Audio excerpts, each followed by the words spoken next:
Number 27 of the Standing Committee on Foreign Affairs and International Development. Today's meeting is being held in a hybrid format pursuant to the House Order adopted on Thursday, June 23, 2022, and members will be present in person or on the Zoom app. The proceedings will be published on the House of Commons website. For your information, the camera will always show the person speaking rather than the entire committee.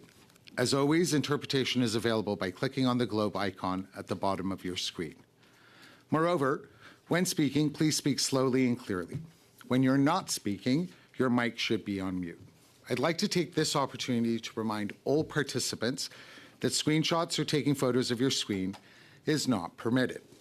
Pursuant to the order of reference of Wednesday, June 1st, 2022, the committee commenced consideration of Bill S-211, an act to enact the Fighting Against Forced Labor and Child Labor in Supply Chains Act, and to amend the customs tariff.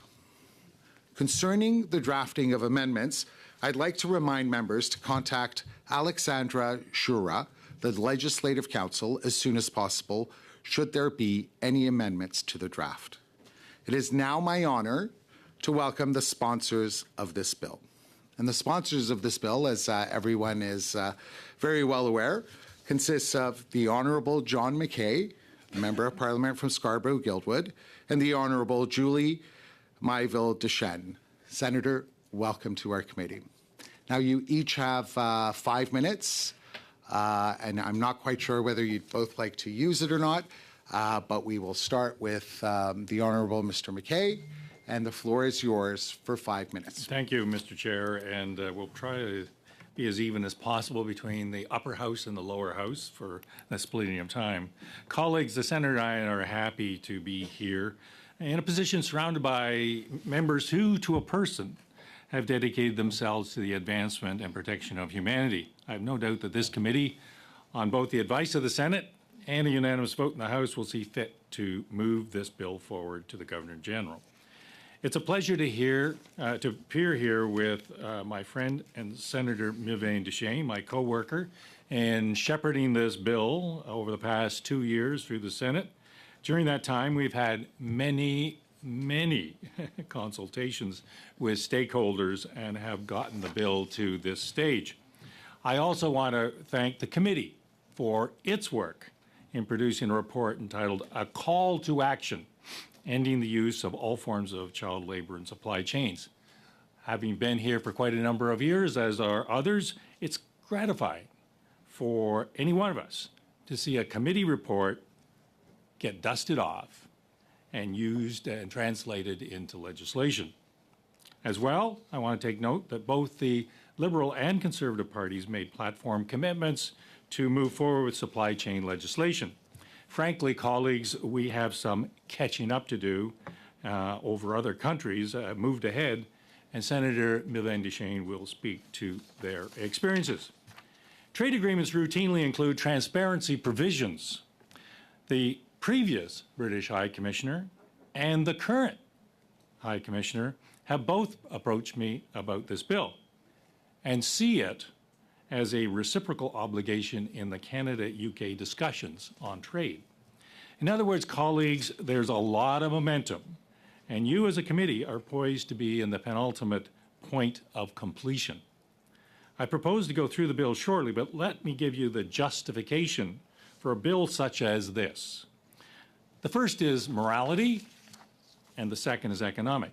Surely in the 21st century, it should be clear that we cannot base our prosperity on forced labor and child labor. It was immoral in the 18th century, and it's immoral in the 21st century. Whether your values come from scriptures or from human rights documents, the conclusion is the same. Forced labor is contrary to human dignity. The second and less obvious reason is economic. When you buy a good produced by a slave, we are not buying a good produced by a worker. We are not only impoverishing others, we are impoverishing ourselves. We are, in addition, putting ourselves in economic peril. Surely COVID has exposed our vulnerabilities to overly long supply chains that stretch into opaque jurisdictions.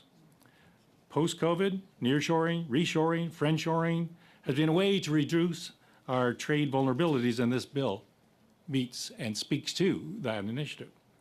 Business schools have for years taught supply chain management as quote-unquote just in time or just in case.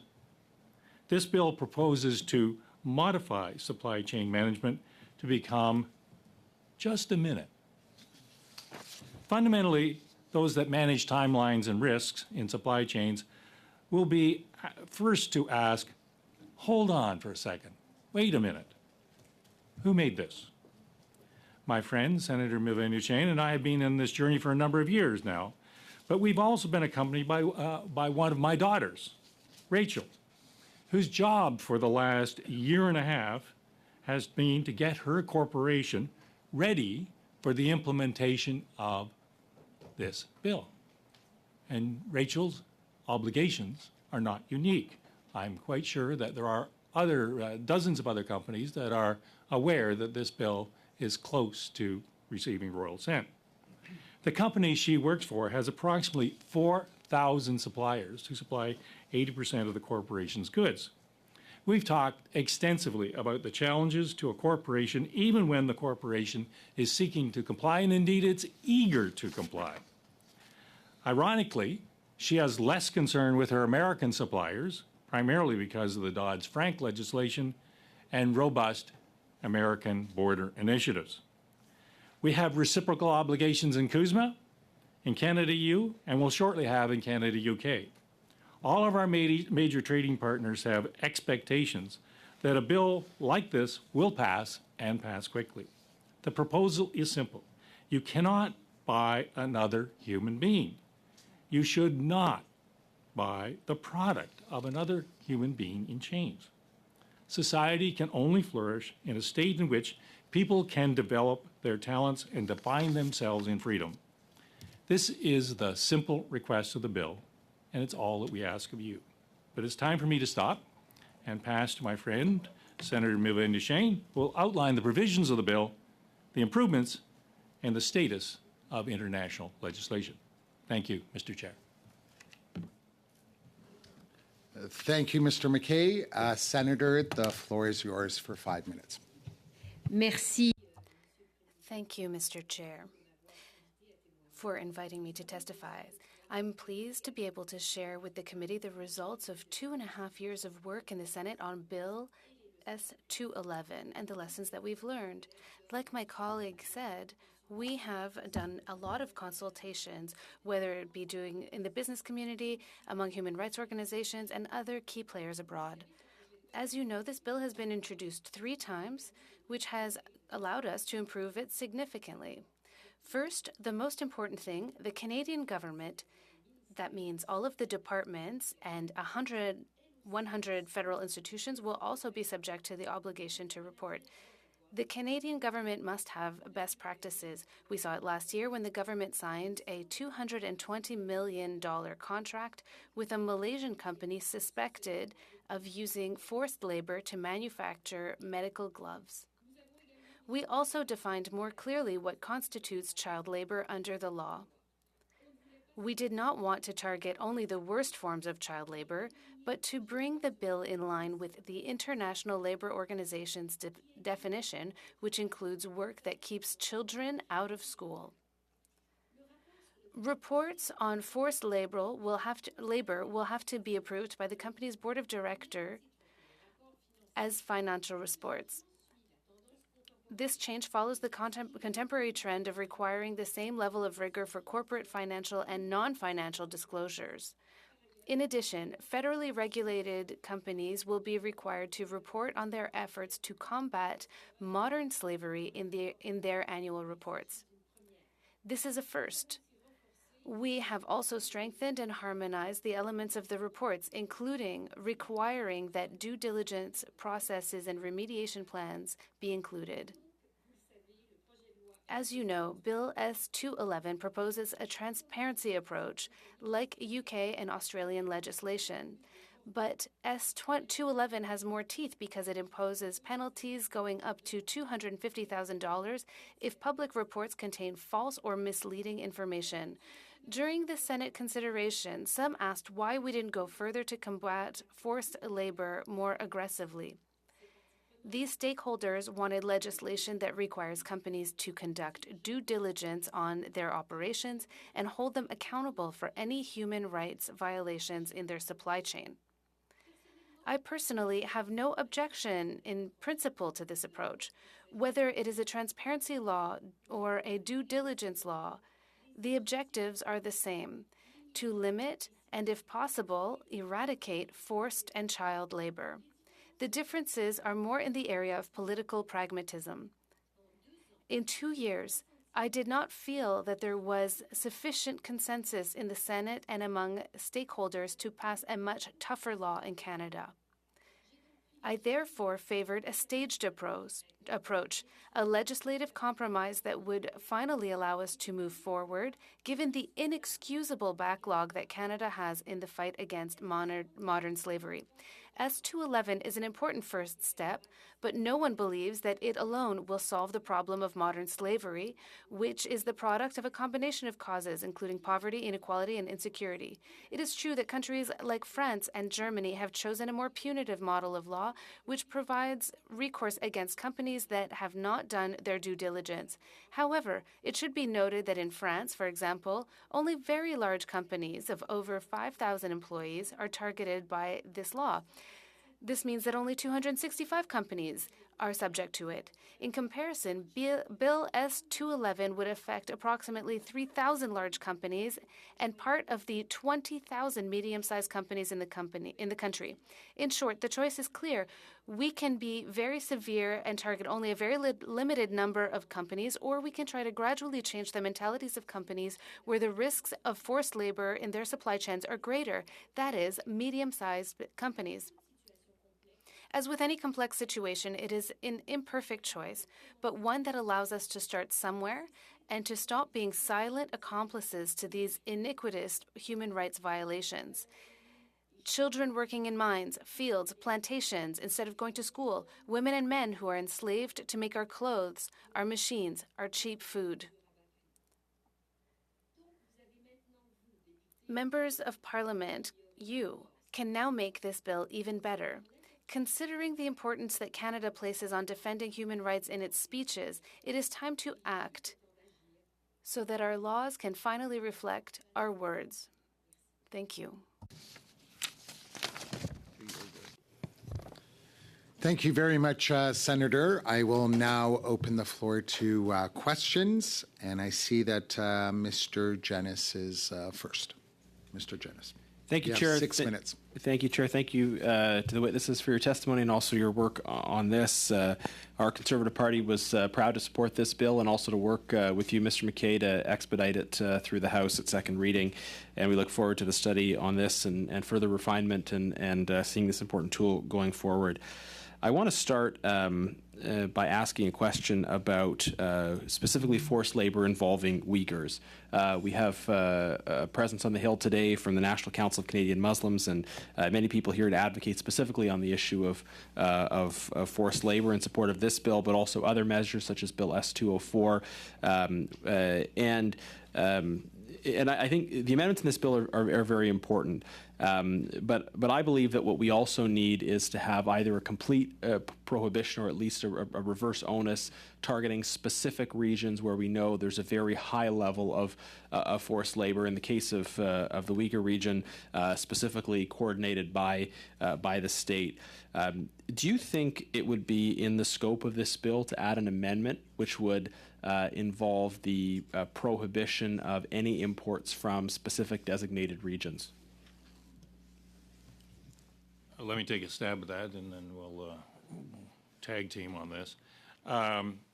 Is it within the scope of the bill? I think it's a bit of a stretch. I'd like to think my way through that before I give a definitive answer as to whether it's within the scope of the bill. But I think it does speak to a larger issue, and that larger issue is that the American authorities are very aggressive in intercepting goods coming in from that particular region of the world. With similar legislation, we don't seem to be.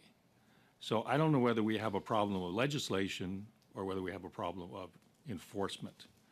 When the Or both. Americans are intercepting 1,400 containers and we've intercepted one, that's an issue. And we, if I can. Alors, je ne suis pas sûre, moi non plus. I'm not sure either that this idea fits within the scope of the bill, but I would remind you this. We already have an act that prevents the arrival of forced labor in Canada. This is part of the free trade agreement. This act, as my colleague has said, is not applied truly because we've only been able to stop one ship, but we also released it.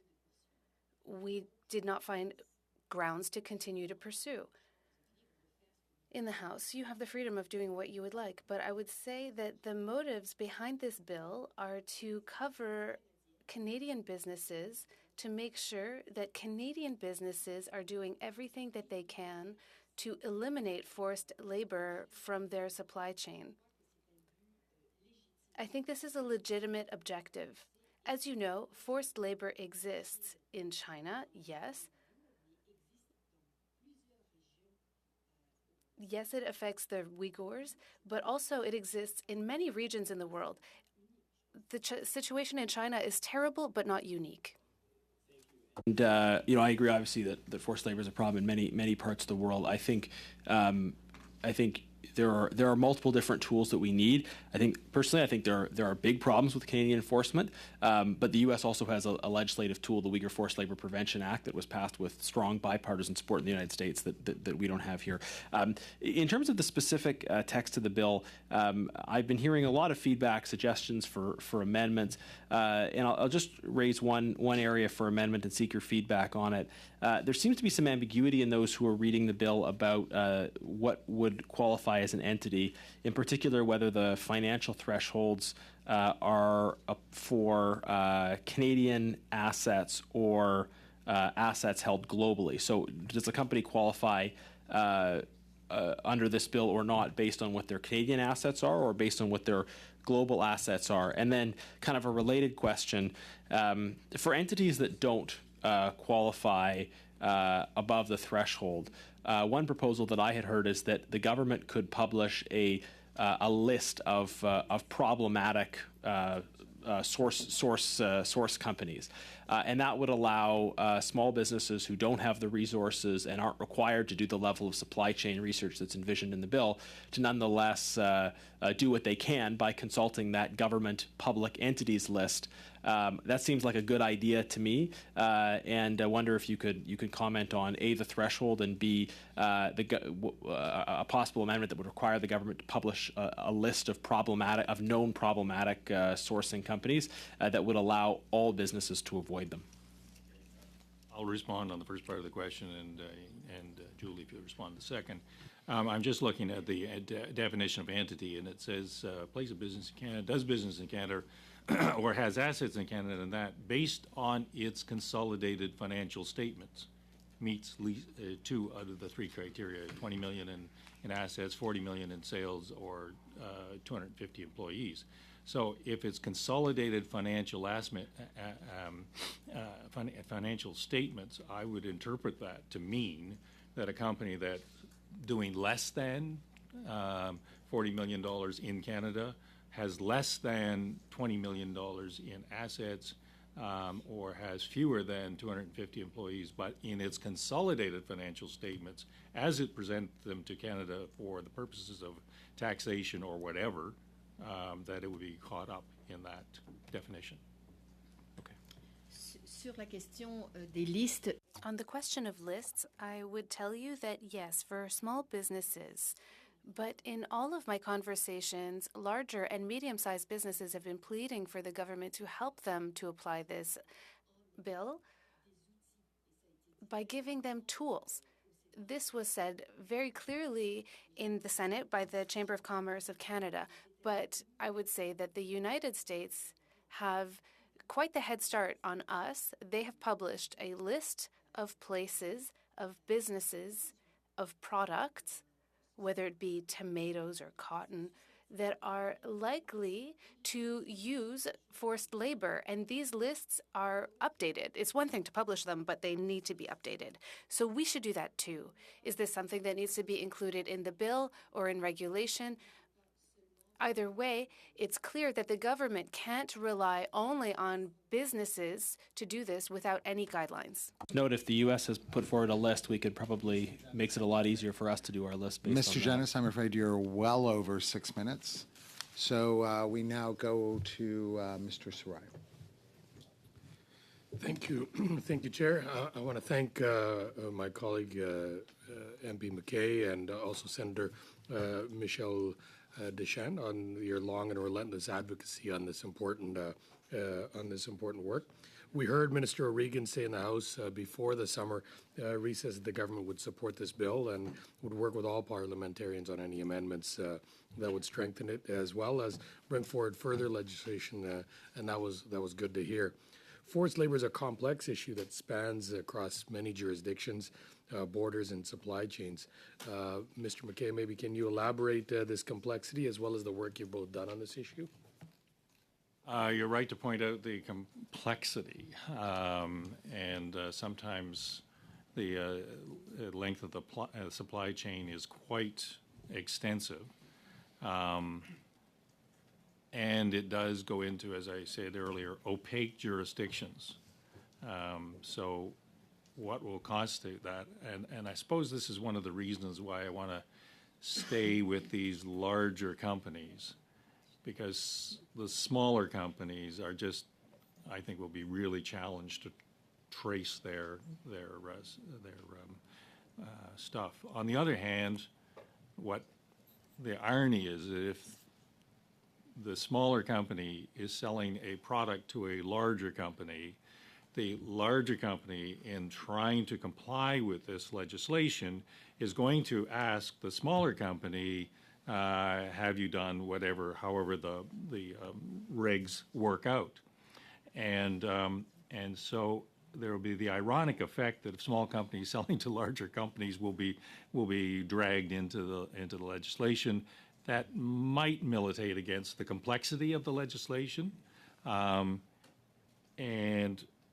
because the smaller companies may have much closer connection to the actual creation of the product, and it also may help get you past some of the opaqueness of the jurisdictions that are inevitably sourced. I would add one thing. Further we are along the supply chain, more there is a likelihood that there is forced labor. Forced labor is often in areas where we produce resources or agriculture, so it's difficult for companies to find it when it's very far away. Let's not lose sight of the fact that this bill on transparency does not hope to apply over everyone right out of the gate and generate all results from day one. It's just to encourage businesses to start this process. They are not obligated to have results today, but they have to make efforts right now, and they have to report on the efforts that they make now. By doing this, we take into consideration the fact that it is very difficult to investigate within these supply chains. So there you go.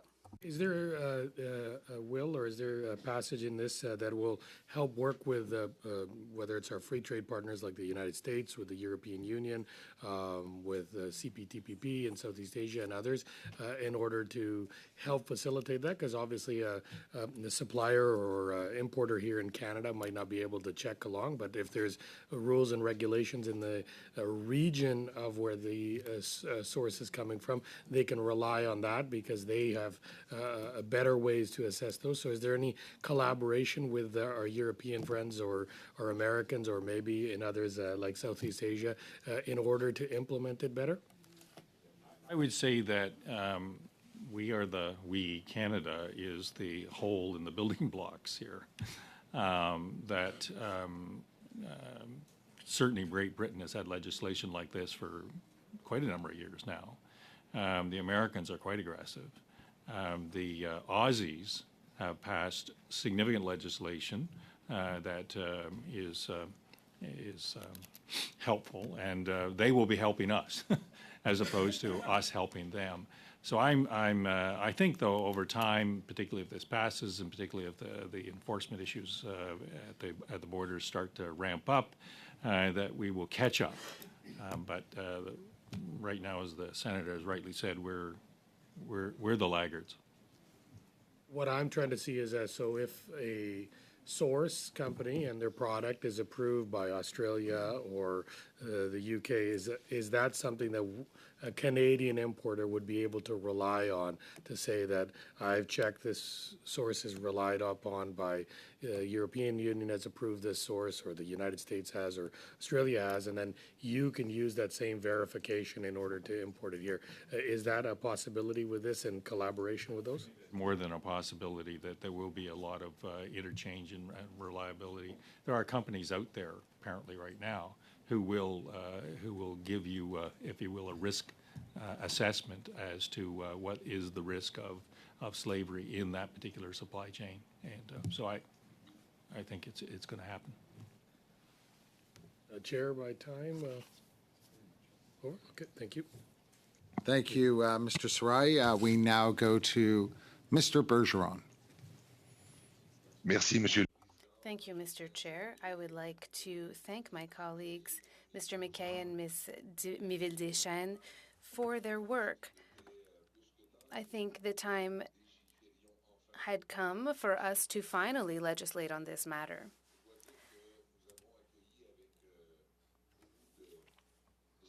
I would say that we were quite satisfied with the measures that were put in place by the federal government to prevent the entry on our territory of all products that were manufactured with the help of Uyghur forced labor in China.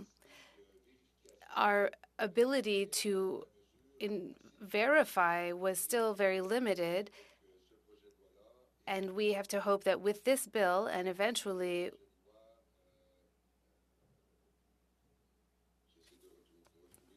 I'm trying to find the number of the other bill here. The other bill that was tabled by the Muslim Congress would allow us to have stricter controls at the border to make sure that we're more effective. Quick question. What would help us to prevent businesses from moving to avoid this legislation? Thank you, Mr. Bergeron, for your question.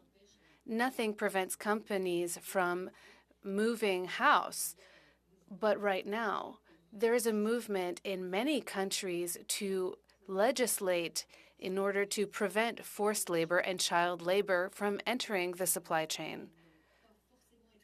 These companies would not be well served to move in the United States, for example, where they have enacted stronger laws.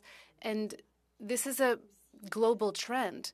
I would add another thing that was not mentioned in our opening remarks. This is also a matter of reputation. A transparency project relies on the fact that companies do not want to find themselves with poor reports where they are doing nothing against this, because there are investors and consumers that are watching. Consumers do not want to purchase products that were manufactured by children. So there are many reforms currently and societal shifts that are making it so that a transparency program will not lead to companies leaving. S-204, I think, is the bill you're looking for, sponsored by Leo Stakas, the senator. I think referenced by Mr. Genuis. And just to circle back in on your question, they want to move out of the country. Well, what country they're going to move to is the obvious question. I imagine both Russia and China are open to it, but beyond that, it's kind of a limited pool of companies or countries. Je vois que vous avez fait très bien. I see that you've done your homework well. You've arrived with legislation that's in place in other countries. For example, in Germany, they require that verifications be made on operations that would also affect the environment poorly. There's also verifications related to iniquity in employment based on race, gender, handicaps, and other factors. Is this something that you considered for this bill? Donc, je voulais d'abord vous dire que First, I wanted to respond about your point about Germany. The bill is very progressive. The Due Diligence Act applies initially to businesses that have 3,000 employees or more. We've set that threshold at 250. So yes, we can compare. But let's not forget that the law is applicable to a small number of businesses. But for the other portion of your question, you asked if we could have put the totality of human rights in the bill rather than just forced labor and child labor. I mean, yes. But let's not forget that this is a parliamentary bill that should be targeted, that has to have a very focused goal, and that is not trying to cast a wide net. We're talking about small but important steps. John McKay presented this for the first time in 2018, but unfortunately it wasn't able to be debated. But I would agree on the fact that our bill, to be clear, needed to be targeted. Est-ce qu'il y a un complément de réponse de la part de notre collègue? Does your colleague want to add a complement to this answer? It's a series of trade-offs, really. If you want to load up on the whole panoply of human rights, you're going to have to load up the size of the companies. So, because the obligations that flow from that are quite substantial and are not within the purview of a lot of the other companies that we have targeted. So we've lowered the threshold of the companies, made the net wider to catch the companies that are doing and enabled enable us to have a, if you will, a first start on supply chain legislation. If in fact others wish to add other obligations on those companies, they can work their way through the parliamentary process at the same time as we have. Non, je comprends très bien. I understand very well. Mr. Bergeron, Ah, c'est trop dommage. Je vais revenir. this is a shame. I will come back to you. Jean. We now go for the last 6-minute slot to Ms. McPherson. Thank you very much, Mr. Chair. And I would also like to thank Senator Melville-Deschênes and Mr. McKay for your work on this. This is very, very important work. It's vital that we get this right. And I have to say I have some deep concerns about this legislation. Part of my concern stems from the fact that it makes it look like we are checking all the boxes when this legislation is perhaps checking the first box. And I worry about the lack of next steps. You know, we're sort of being asked to accept that next steps will be coming. But I have to say, I mean, I've spent most of my career working on the core ombudsperson situation. And we know what happens when we are given an initial step that is not sufficient and how it does not result in further steps. It just results in an ombudsperson that can't do its job. So I have a few questions for you. The first one is, while this bill creates a reporting requirement for some companies, it does not adequately address preventing and remedying harm. It doesn't actually require companies to change their behavior and practice other than producing a report. And the only penalties in this bill are for companies that don't report or make misleading or false claims, but not for companies that are actually using forced labor. Can you explain why that's the case? Yeah, c'est parce que It's not by snapping our fingers that we can get rid of forced labor in our supply chain. So the idea here is to give businesses some time to truly understand what's going on in their supply chain and to remedy the situation if needed. You're saying that it doesn't reach far enough, but much to the contrary, the fact that companies have to report on what they're doing or not, it becomes a public tool for critique at a moment where society is more demanding of companies that they do business with. Businesses are not just there for profits alone, they have responsibilities. So I think we've arrived at a moment in time where, yes, you're right.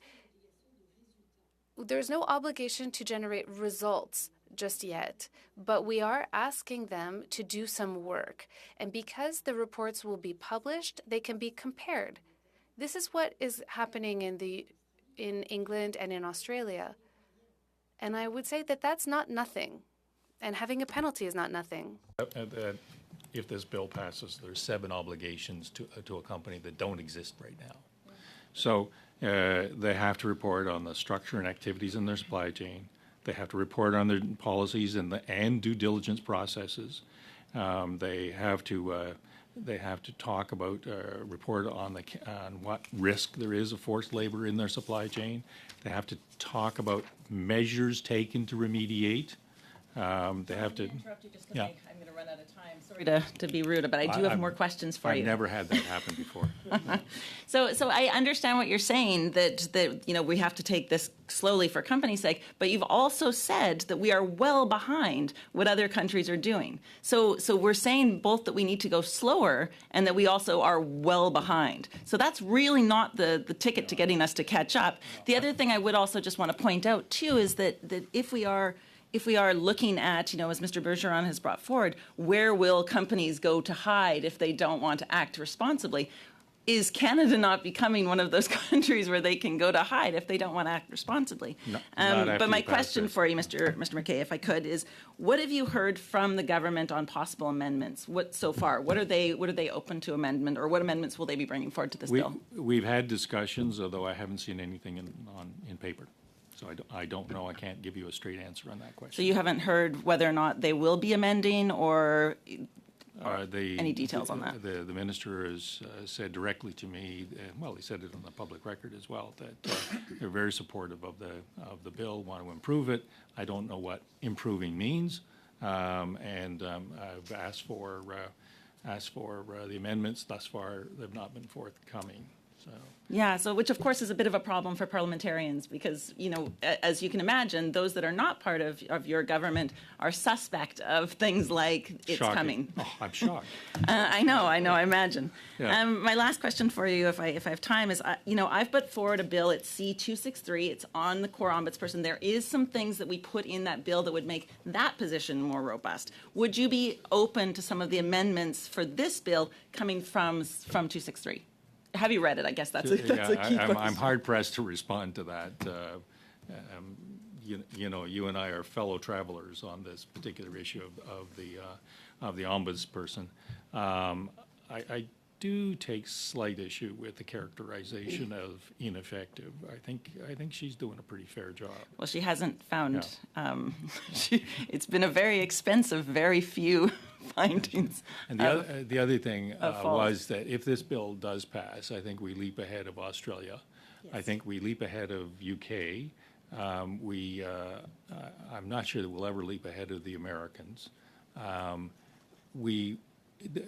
France and Germany live in different planets. They've decided to go big or go home, if you will, and the go big or go home has meant that there's a lot of stuff going on that. Wouldn't it be doesn't get nice home. if Canada had that kind of ambition? Well, go big or go home has its Thank you. limitations. Yeah.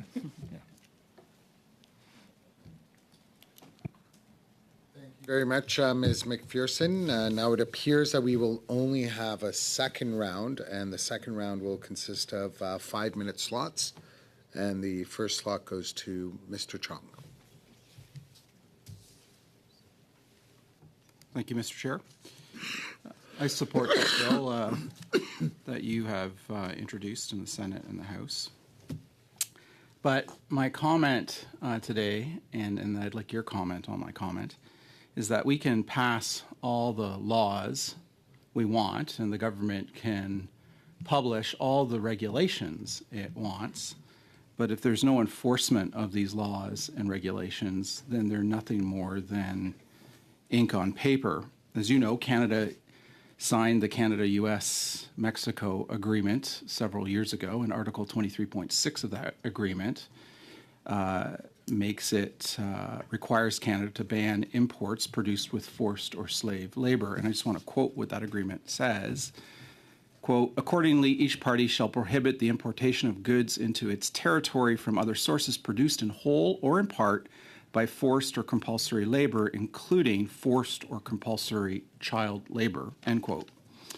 Parliament subsequently adopted amendments to the Customs Tariff Act that changed that act to come into conformity with Article 23.6 of CUSMA, and subsequently the government published regulations to the customs tariffs. And those came into effect in July of 2020, more than 2 years ago. As you know as well, Canada is obligated under the Genocide Convention to prevent genocide. In Article 1 of the Convention says, quote, the contracting parties confirm that genocide, whether committed in time of peace or in time of war, is a crime under international law which they undertake to prevent and to punish, end quote. Parliament early last year, adopted a resolution recognizing that a genocide against the Uyghur people is taking place. And so despite the fact that over 2 years ago, Parliament amended the Customs Tariff Act that led to the promulgation of regulations to ban importation of forced and slave labor products, despite the fact that Parliament recognized a genocide was taking place against the Uyghur people, which are being forced to produce cotton and tomatoes. Imports of those products continue to pour into Canada.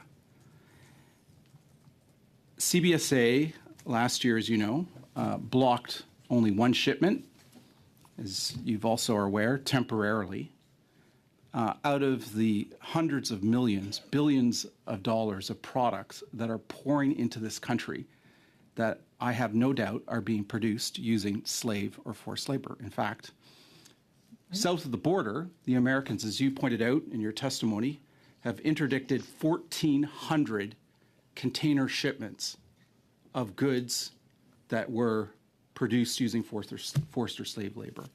The U.S. government doesn't believe that's good enough and is actually stepping up enforcement. They have plans to hire over 300 new positions at their border to continue to interdict even more products from coming into their country. They're implementing new computer systems, new training, and they're conducting outreach to importers to prevent this from happening. So I go to my original point. We can pass all the laws we want. The government can promulgate all the regulations they want, but they're just ink on paper unless there's enforcement. And so if your bill passes the House of Commons and becomes law, what does this government need to do to ensure that this law and other laws and regulations that are currently on the books are actually enforced? I can't speak to the enforcement or lack of enforcement of current legislation, but you're not going to get any disagreement from me on what the facts appear to be. If this bill is passed, there's a year in which the various companies will have to fulfill the fulfillment of the supply chain material and file it with the government. And so we will start to develop a whole profile of companies that comply with legislation and those that either neglect or refuse to comply. So that would be round one, if you will. Who's going to step up to the plate and comply with this legislation as it will be promulgated? So that would be round one. Round two, I would expect the government to be a little bit more forceful and to use the authorities that are given to enter onto premises, examine documents, seize computers, issue warrants, and then after that, there's so that would be a more robust enforcement, I would hope. And then the third is the personal obligation of the CEOs that we put into the bill, and I don't think it's not nothing. You know, a lot of these people are pretty successful, and they don't want to see their names in the newspaper or online or wherever, not having failed to comply with this kind of legislation. So there will be a considerable social pressure independent of the government's initiatives, and I would rather hope that the government is quite aggressive. My friend Rob Oliphant, who knows everything, will, of course, make sure that that's true. Thank you, Mr. McKay. We now go to Mr. Zuberi. Mr. Zuberi, you have 5 minutes. Thank you, Mr. Chair, and I'll be splitting my time with Elizabeth May from the Green Party. In terms of, thanks for being here today and for bringing this forth. It's so important and so topical. As we all know, there was advocacy today on the Hill. Many of us were contacted about this very issue, amongst other issues, but under the rubric of the Uyghur, which we have a high level of awareness of, thankfully. And which we all did unanimously say, we did all say that a genocide is occurring towards these people. So with respect to this this piece of legislation that's coming forth, it's good that it is broad in scope and doesn't it catches the entire world, the international community, because we know that forced labor doesn't only occur in one region or another.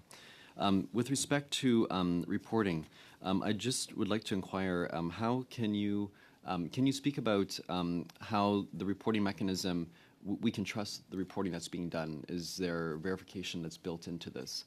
If you'd like to elaborate upon that some more. Do you want to again respond, or do you want me to do it? Well, there's a section 15 designated powers, and it gives the entity, in this case we are proposing the Minister of Public Safety, the ability to examine anything in the place of business, to use any communication in the place, to use any computer system in the place, prepare documents, can enter, has a warrant to enter on dwelling houses, et cetera, et cetera. So those are fairly robust.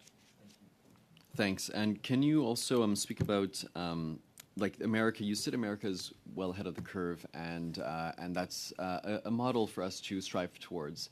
How can we actually get closer to that, in your opinion? Alors, ce qui est intéressant, si je peux commencer, What's interesting is that the Americans banned merchandise made with forced labor, and they've been doing this since 1930. They have quite a head start on us, but they've only been applying it systematically for about 15 years. Let's also not forget about politics. The Uyghur question is very important. And as you mentioned, there is a bill against forced labor among Uyghur people in the United States. This is one of the reasons for which we are being stricter at the border. But there's experience, and then there's also the question of the burden of proof. In the United States, with mere suspicions, we can do a withhold release. And there, the person who is importing the merchandise has to prove that the merchandise does not rely on forced labor. So there are thresholds and laws that are very different there compared to Canada. There are privacy laws that prevent us from saying which ship was stopped, who's the importer, and the threshold for proof is higher. The burden of proof is higher, and the government has to investigate. Thank you so much. much, and I really apologize to Samir. This is one of your key issues, and I apologize, but I'm grateful for the time. I want to associate myself with the comments earlier made by Garnet Jennis and also by Michael Chong, and really hope that we can take part of S204 and get it moved in here so we deal with geographically with East Turkestan and the Uyghur issue. But I also think by sector, we know that most of the chocolate our children eat in Canada comes from an industry that by sector involves child labor. We know that by sector, a great deal of the seafood that enters this country comes from forced labor in the most brutal and inhumane conditions where people are routinely murdered at sea. It's very hard to regulate. I wonder if you'd be open to amendments that reversed the onus and said to entities, we want to know that you're buying products, you're engaging in chains of, for instance, cocoa production or seafood, where you're only purchasing from certified ethical and fair trade sources right through the supply chain. I would have to look at how a reverse onus works on the obligations as currently put in place. I'm not opposed to it, but I also bring to everyone's attention that this bill has already gone through the Senate. We've already gone through the House. We're here one inch away from royal assent, and if in fact a substantive amendment such as that, and again, bear in mind I'm not opposed to it. I just want to know how it would work. That would bounce it back to the Senate. I wouldn't want to bounce it back to the Senate unless I had absolute assurance that we weren't just going to be bouncing this thing back and forth. I guess the same answer would then apply to the specific regional questions. Would that also be, it would go back to the Senate? Yes. Again, it'd be a substantive amendment. And you have to see something in front of you and where it would be in the bill. Well, so. Then I'm going to rapidly associate myself with Heather's comments. It's hard when get a Ms. step May, in the right you're direction, way but over it's not time. enough. Yeah. Well, I'm surprised you're associating yourself with Garnet. Thank you, Ms. May. We now go to Monsieur Bergeron again for 2.5 minutes. Monsieur le Président, nous avons... Mr. Chair, this is a very interesting debate. I think it's important to clarify something here. Let's not hide ourselves from the facts. The reason for which the government has not yet recognized the Uyghur genocide in the House of Commons is because of political and commercial reasons. These considerations will always come into play. This is unfortunate. However, the matter of the Uyghur genocide has been well documented by the Subcommittee on Human Rights. However, the government continues to simply say that something concerning is happening in the Republic of China.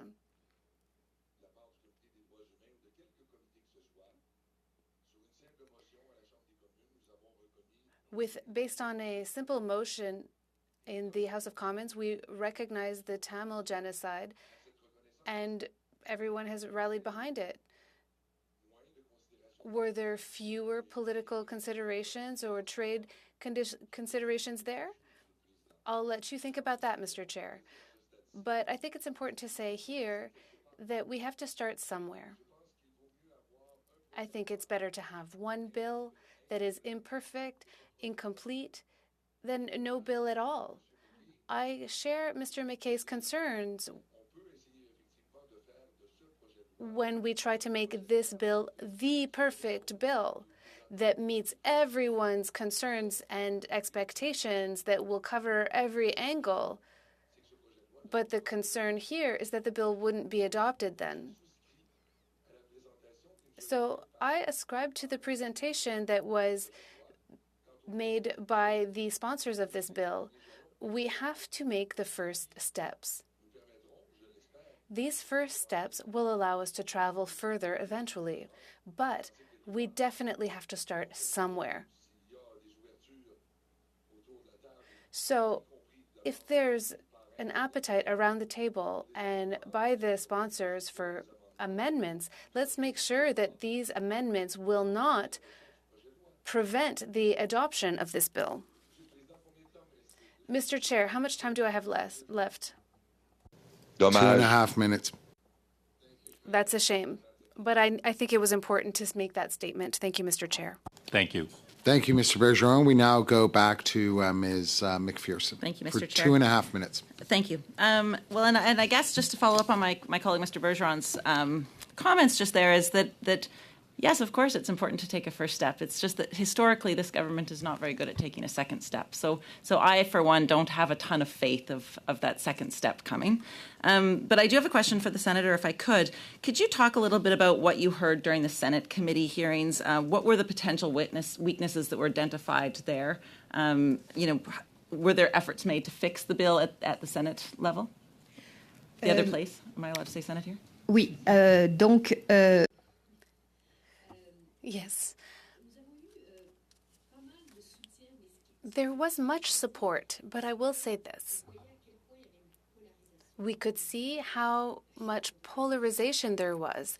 The Chamber of Commerce was saying, we agree with the objectives, but can you change 10 different articles to make them less restrictive? The idea that there would be power to control this was impossible. So what we did to change the situation was to make an amendment. We think it was an important symbolic amendment that was brought by Senator Gerba, who is from Cameroon, and she was a child worker in her native country. She added, if you take the bill, in the criteria that companies must fulfill in their report, there's the question of remediation. We've mentioned a lot the fact that it could work. What if it does work? If companies get rid of these child workers, what will happen to their families? Because often the child is the only breadwinner of the family. So by adding the matter of remediation, we're saying that there will be consequences in this bill, and we will try and encourage companies to do something beyond their own four walls. This is something that is done. Let's take, for example, Lululemon. They are deploying many efforts in their reports to include remediation. They aren't. I mean, that's the problem. Is when we leave corporations, the will to act appropriately. We can't always be certain that that's the case. Can I just ask? Oh, Ms. McPherson. M'excuse, j'ai parlé trop long. I'm sorry, I spoke for too long. Let's go to Mr. Abeltaif. Mr. Abeltaif, you have 3 minutes remaining. Thank you. Thank you. Thanks for presenting or putting forward this bill. I think it's a very important bill. In 1999, there's an American CEO refused to take her job to lead a factory in Asia just because of these conditions or these same reasons that you're addressing here, which is child labor. The bill, I went through it, and there's two things I'd like to ask you. We've got 3 minutes. The first thing is, I don't see any actual mechanism in the bill that would really meaningfully address the situation to prevent any of the child labor abuses to be taking place where we buy a product, which is something I believe can be done through a part of the ISO 9000, quality and safety features that there's something can be there just to make sure that every company comply with all the child labor conditions. The second thing is the threshold. I do have also, I would love for you to explain to us why the threshold, and it seems like it doesn't really cover a lot of ground, which is really allow a lot of leak into the system, into the supply chain, and therefore we will be basically doomed for the same thing that we're trying to fight. Just a part of your question, the one on the threshold. Yes. You are asking why did we choose 40 million? Yes. Well, not an easy choice. You should know that in Britain, it's about $64 million, the threshold, and in Australia, it's about $100 million. So Australia just goes for bigger enterprise. We go for the big and the middle-sized enterprise. So this was the reasoning, because experts say that there's more forced labor in middle-sized enterprise. So we didn't want to go higher in terms of threshold. Why not go lower? Because if we catch too many small enterprise, It'll go underwater. writing a report is not that easy. How do you want them to have enough expertise, time, and money to do that? So we try to find a balance. We're casting it similar to an audit. Like the statements will have to be signed by the relevant corporate director, and they'll have to be signed off by the board. And so so the statements are going to have to be substantive, and the statements are going to have to be verifiable, and give you the same category as a false statement under an audit. Back on the enforcement of this whole bill, and I think this is the biggest issue, is you lay out so many conditions and a lot of good planning within the bill, but I think Mr. Chong said the same, is where is the enforcement part of it, and why not? Why there is no enforcement mechanism within the bill? Well, there is an enforcement mechanism in the bill. You first of all have to file a report. If you don't file a report, in theory, the Minister of Public Safety will come down on you with both boots, and the powers of the Minister of Public Safety are set out in sections 15. So the power to enter onto your property, power to examine your documents, power to examine your computer system, power to go to your home, enter on a dwelling house, authority to issue a warrant.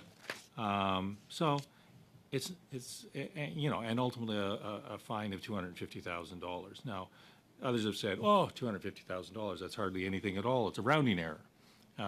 We agree. For some companies, like a Walmart, that's a rounding error. But for some companies, it's a serious amount of money, and the symbolism of it is pretty significant. Thank you, Mr. McKay. And last question goes to Mr. Oliphant. You have 3 minutes, please. Thank you, Mr. Chair, and thank you. That was vintage McKay several times, and I'm just getting to know the senator. Maybe it is vintage Madame la Sénatrice. So you say I get better with age? Is that what you're getting better with age. You're learning. I want to congratulate you on the bill because you haven't let perfection get in the way with doing good. And I think it is noted, for me at least as a member of this committee, that with every piece of legislation, it's not perfect. And I think that it needs to be part of a continuum of legislation. I want to go back a little bit to scope of the bill, and I would just want to echo the concern you had that certain amendments could be outside the scope and ruled outside the scope, sending the bill back because at second reading we got a certain understanding of the scope of the bill. It was approved. And if we move into geographic things, which I'm not against doing something else, but I am very much in favor of getting something done. So I just wanted to give you a chance if you want to say anything else about the kind of amendments that you could see as helpful, that could strengthen. Again, not letting perfection get in the way of doing something really important and really good. Thanks, Rob. It's hard to react to, say, Mr. Chong's or Mr. Generous's initiatives, or even Ms. McPherson's initiatives, unless you see it on paper and see where it fits in the bill. So once you see that, then you can figure out whether it is or is not within the scope of the bill. So then the second question is, if it's within the scope of the bill, is it worth the ping pong match that inevitably will be? Because if it's of significance, then it will inevitably go back to the Senate, and I have nothing but faith in our Senate colleagues, but they have their own agendas and their own way of proceeding, and they're very independent. I've noticed, yes. Sometimes the government can't even get them to do what they want them to do. So these are real considerations. And the third thing I would say that, S204 will be coming before this committee at some point, I think. And the committee will be able to look at whether that is an appropriate bill to pass on, assuming S204 gets out of the Senate. One thing I would maybe push our government on a little bit is that hand in hand with this legislation would need to go money not only for enforcement but for public education. That I think a big part of anything that involves changing consumer patterns requires some education, and I don't think we can put that all on the burden of just companies. I think also the Canadian public would need to know that. So I would be finding a way for this committee perhaps to recommend something like that to the government. Yeah, that's an interesting thought. Thank you. Thank you, Mr. Chair. Thank you very much, Mr. Oliphant. And at this point, allow me to thank the Senator and MP McKay for appearing before us. I'm sure we all very much benefited from your explanations, and we're very grateful that you chose to appear before us, especially since it was on such short notice. So thank you very much, and we will suspend for a few minutes so we can go in camera and turn our attentions to committee business. Thank you. Monsieur le Président, ce que nous avons...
Thank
you.